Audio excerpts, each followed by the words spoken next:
Hey there, folks. Welcome to this episode of the Strategy and Leadership Podcast, recording on June 13th.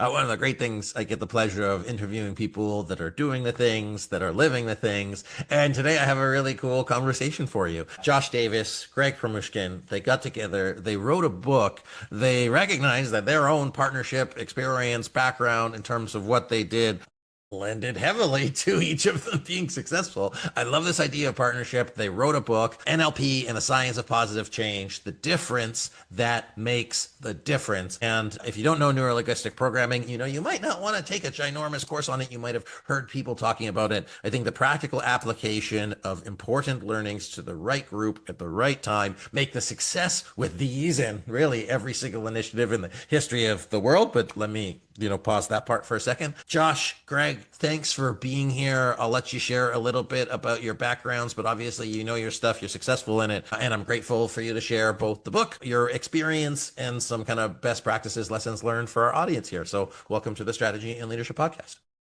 Thanks. Great to be here. Anthony, thank you for having us on. Excellent. So, Josh, why don't we start with you as a PhD? You understand NLP. Tell me about how you got into this space, what it means for folks that have no idea what we're talking about thus far, and we'll ask Greg next. All right, great. So for folks who have no idea, I think it helps to start with, what is NLP? So NLP is a collection of ideas and tools that are really good for helping people to make changes quickly and in a lasting way. So these would be if you want to change something about yourself or you want to help somebody else to change.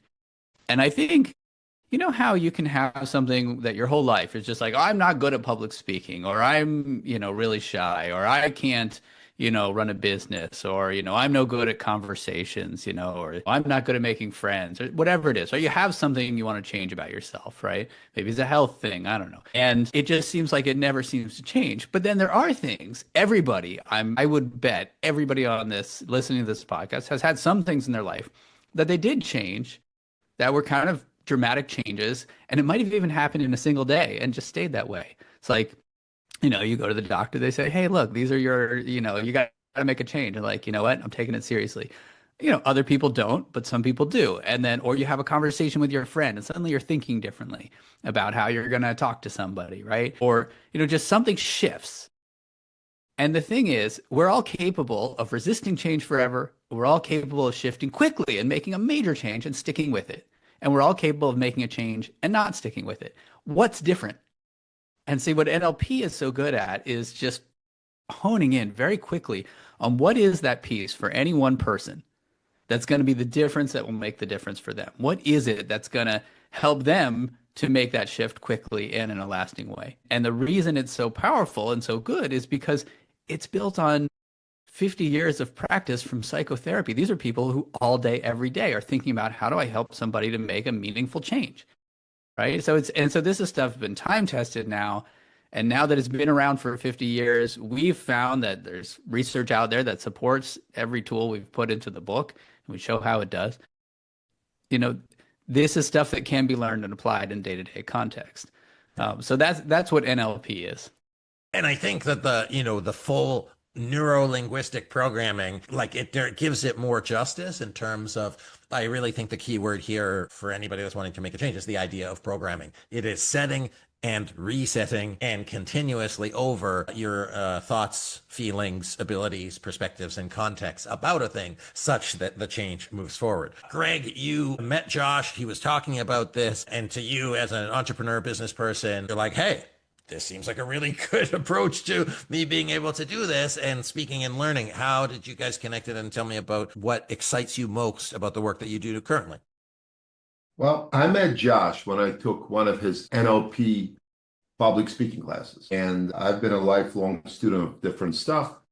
And Josh and I started jiving back and forth in a breakout room. There was an odd number of students.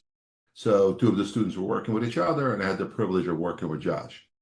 So we started talking, and NLP is routinely used in life by everyone, just without knowing it. And there's always a better way. The way I describe NLP is a little different than Josh. I describe it as the instructional manual for the brain. We're born with a really powerful computer, but we have no idea how to use it properly. We hunt and peck, and we do our best, and generally we screw it up, and then after we try everything else, we get it right. But there's a shortcut, and NLP is that shortcut. What it does, it gives you a set of beliefs that if you install them in your resident memory in the back of your head, it makes your life a lot more efficient.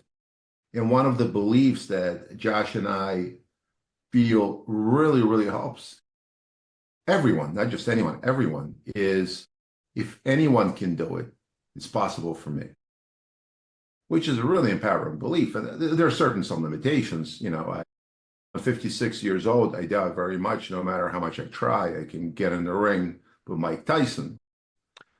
Get in the ring. It's question. Get out of the ring. So, and what happens is Josh and I put in the book a technique where you can say, okay, I want to be the best podcaster in the world, right? So what you can do is you can get Anthony, and Josh and I can ask you some questions and find out what you believe, what you think, and what is resident in your memory. So if we can take those beliefs and get a budding podcaster to adopt them, then theoretically, if you follow the steps that you took, you should get similar results. Hey, if it's an offer on the podcast, I'm not going to say no. What I think, again, for our listeners here, and it's, I'm going to take the case that Josh and Greg have different backgrounds, experiences, thoughts, and perspectives, and they have had varying degrees of success at many things in their life. And then looking at the kind of similarity, causality of it is how they have instituted changes, made decisions to be able to get the things that they want. As professionals, if you're listening to this podcast, you probably try to get yourself to do things every day. You try to get other people to do things every day. You have varying degrees of success for each, if there's any parents in the room. And and then it's like, hey, what are those commonalities in terms of both language and communication and structure and system to support driving forward this change? In the context of strategic planning, you're trying to drive forward this big vision. You have to have conversations about everything all the time, and it's so critical. And also, just you mentioned that Greg has different companies that he works with. He's integrated these things, and the purpose I take in part from the book, from our kind of pre-call, is there are very specific applications of neuro-linguistic programming. In fact, every thing could have a different application to it. And so the personalization of using neuro-linguistic programming within yourself as a leader or an organization is, I think, where the gold of this book and the way of thinking exists. So I'm okay to promote your book. I mean, you're here to promote the book, but I think it's more, I don't want to say the way of life, but the practical application of it. So I'm happy to give you guys as much time to talk and share about this. If you want to do like a maybe quick 30-second, anything you want to fill in the blank, I'm happy to do a practical thing, whatever you guys want to have the most fun. So Josh, 30 seconds on anything we've talked about, including anything else we haven't talked about. Yeah, well, so you mentioned applying NLP. That's where it needs that's how a lot of people are going to have it. If it's NLP for leaders, right? If it's NLP for parents, right? And that's what we've tried to do in the book. Like each time we present a tool, there's a series of prompts you can apply to make it applicable to your specific thing. And then we're also, we're building courses and materials so that each group can kind of take it and say, how do I apply it to my thing? So that's where we want to go with it. That's why we wrote the book. We want this to be something everybody has, not just a handful of people.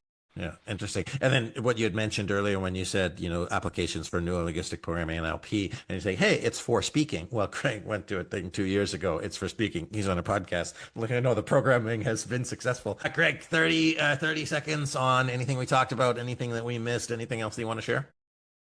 Yeah, sure. I want, when I took NLP, I took a 6 months course where I had to put in about 6 or 7 hours a week.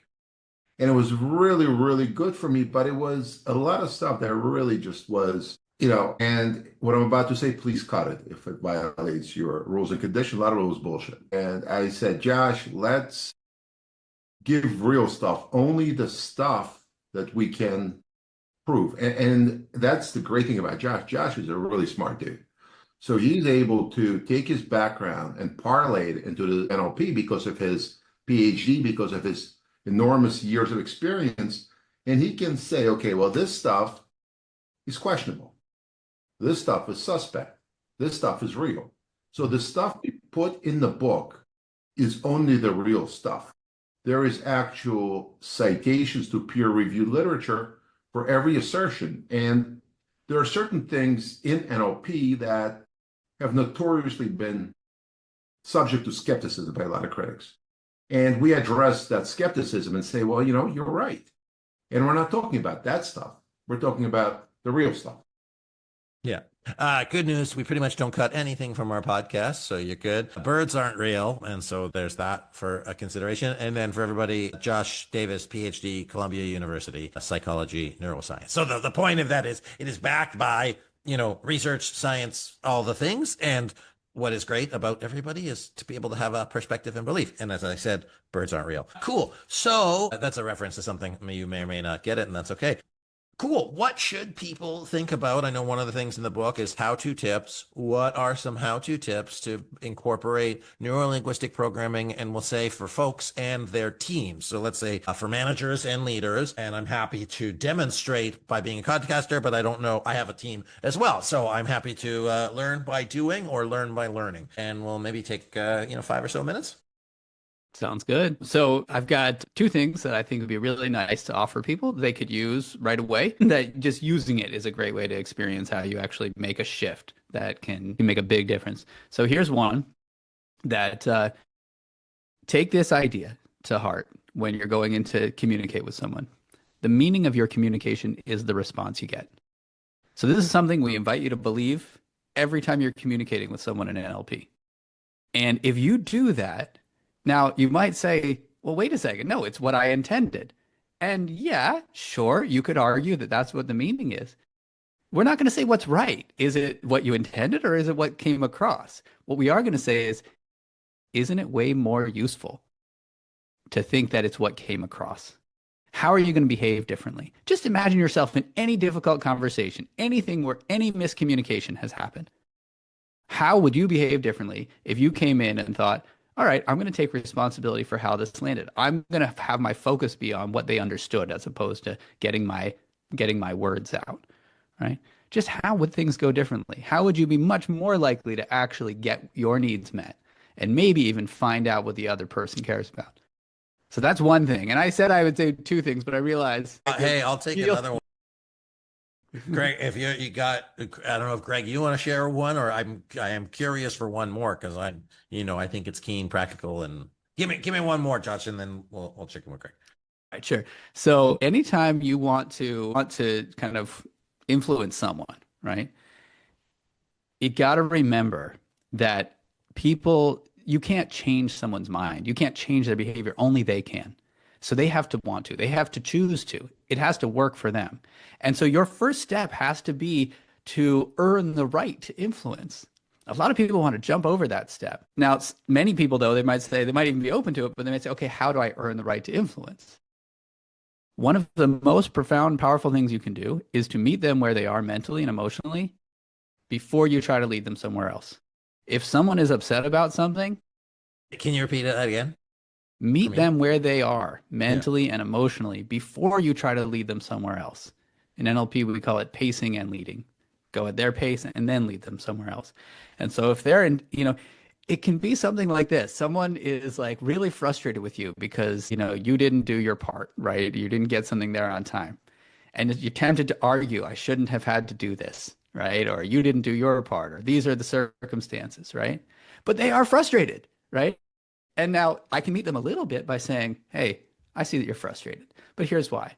Or you can meet them a lot. If they're really agitated, then meet them with your whole body and you earn even more trust, even more quickly. It's just like we're in a bad situation here. Like you are frustrated. I get it.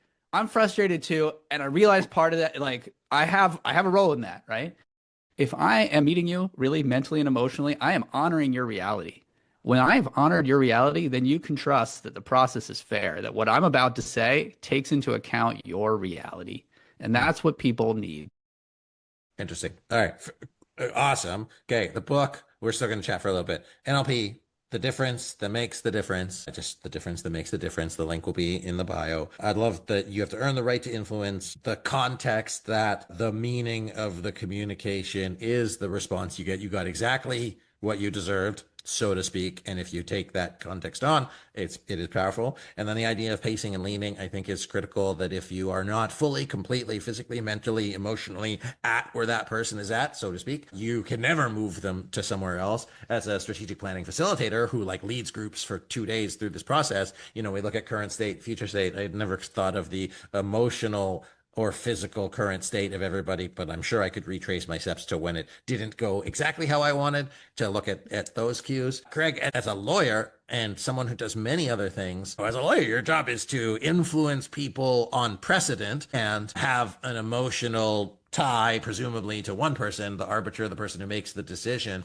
How have you found Neuro-Linguistic Programming, the context and contents of the book, even before you formally knew what it was? How have you found it to lead your success with groups and teams? And that's probably where we'll end off for today.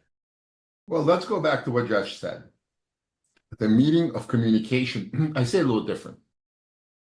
I say it, and other people in NLP say it, as the meaning of communication is the impact on the listener, not the intent of the speaker. So when I'm standing in front of a jury, or I'm standing in front of a judge, or I'm standing in front of my wife, or I'm standing in front of anybody, and I'm speaking to them, it's incredibly empowering to know that I am responsible for what happens next. It takes you out of victimhood mentality. So before you communicate, you have a goal.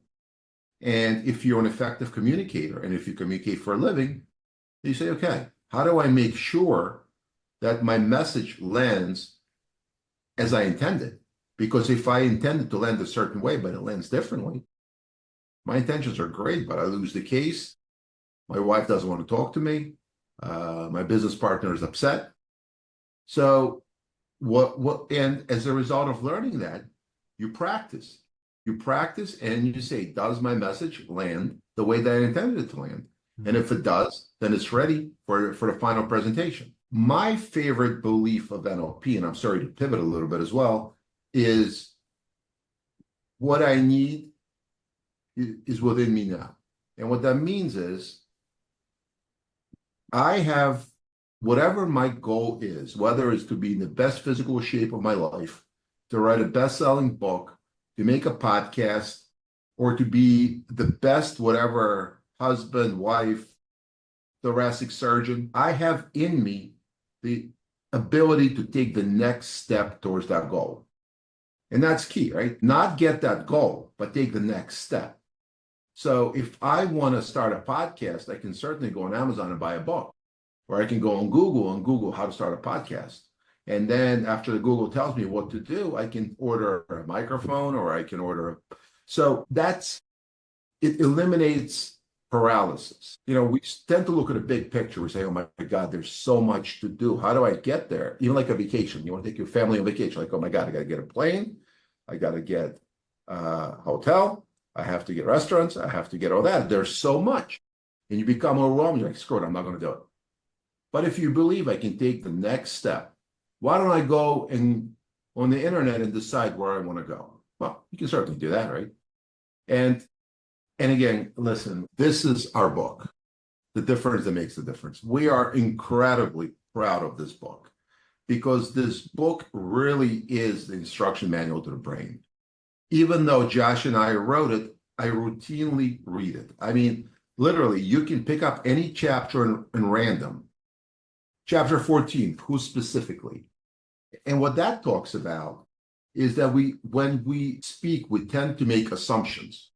And we tend to communicate assumptions. And unless we as recipients of information clarify what the speaker meant when they spoke, we're going to get in trouble. I agree. And I'll give the final words to the doctor. And go ahead, NLP Josh, gives you specific questions to ask. Like, well, I just heard that language. There's probably a limiting belief or an assumption or something I'm making where I don't really understand, and tells you specifically, okay, what question can I ask to try to figure out what this person really thinks. Once you get clarity on what the other person thinks, it's easy for you and them to make changes. But getting that clarity is really often the most important and most challenging thing. And for a lot of people, that's the thing to learn, is to pause and say, wait, I don't know. Let me get curious. And the book tells you how. In terms of Greg's point about reading the book, I do too. I like to think of it this way. It's like we didn't invent this stuff. What we've done is we've worked hard over a couple of years to try to make it really easy to apply it, to make sense of it, to see why it works. You But guys are so, awesome. we're the students too. I think to speak of this, as we finish up here, one of the things Greg has said is I practice, I practice, I practice, and it's that, but it's everything. And so I don't think leaders consider practice enough in terms of their work. And you don't need to be a leader to be able to be effective with communications. When I have a challenge question that I ask participants, if we ever get to a sticky point, I said, how much percent of your time is spent communicating as a senior manager, like C-suite? And the answer is invariably 80 to 100%. And I said, if there is not a place for you to get ROI out of the thing, you improve your communication. Everything you do is communication. You will improve vastly. So I look forward to picking up the book. I look forward to picking up the book for my team. You guys, I love your complementary perspectives that really bring simplicity to the subtlety, but also the science behind the complex. So I appreciate both you guys for being here. Josh Davis, Greg Prosmushkin, thank you guys. Davis, I'm so sorry. Josh Davis, the book, The Difference That Makes the Difference. Check it out. Guys, thanks for being here. It's been a blast, a pleasure, and I wish the book and you nothing but success moving forward. Thank you, Anthony.